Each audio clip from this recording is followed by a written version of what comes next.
Hi, and welcome back to the challenge problem videos for Physics 102, Introduction to Electromagnetism here at McGill. I'm Matthew Heffernan, and today I'll be going through the challenge problem for week 5. So what we did in class already was 5.4a, in which we took a system with a capacitor connected to a voltage source, a battery, VI, and we took out the voltage source and replaced it with a capacitor, C2.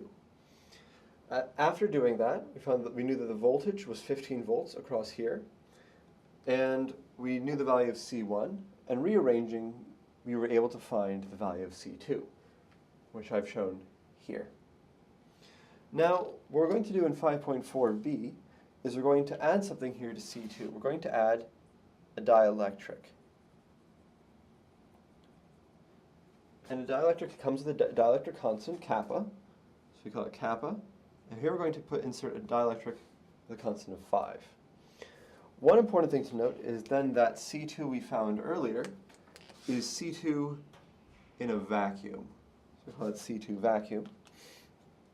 And since we know that for a capacitor, C in a vacuum equals epsilon naught A over D, but C with the dielectric is kappa epsilon naught A over D, then we know that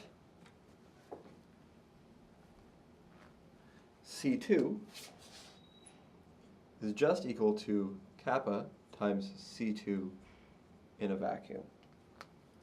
Okay, so now what we're going to do with the dielectric is we're going to find the new voltage drop. Because the voltage drop is no longer going to be 15 volts. So the new voltage drop I'm going to call VD, for V dielectric. So what I'm going to do is I'm going to restate what we already know. This is still true. Q total is still equal to Q1 plus Q2. So Q tot still equals Q1 plus Q2. And Q is CV, so we also know that Q equals CV, just like before. So I'm going to replace Q1 plus Q2 with C1V1 plus C2V2. C1V1 plus C2V2. Okay, but I also know that V1 and V2 are going to be the same, just like before. So I'm going to erase the numbers there. I'm going to replace that with D and D, and I'm going to group C1 plus C2 VD. Well, we also know that C2 is just kappa times C2 vacuum. Okay, let's rearrange for VD.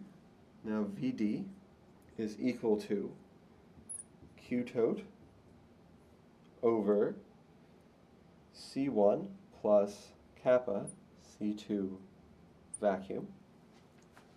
We have Q tot here is 9.625 times 10 to the minus 4 coulombs.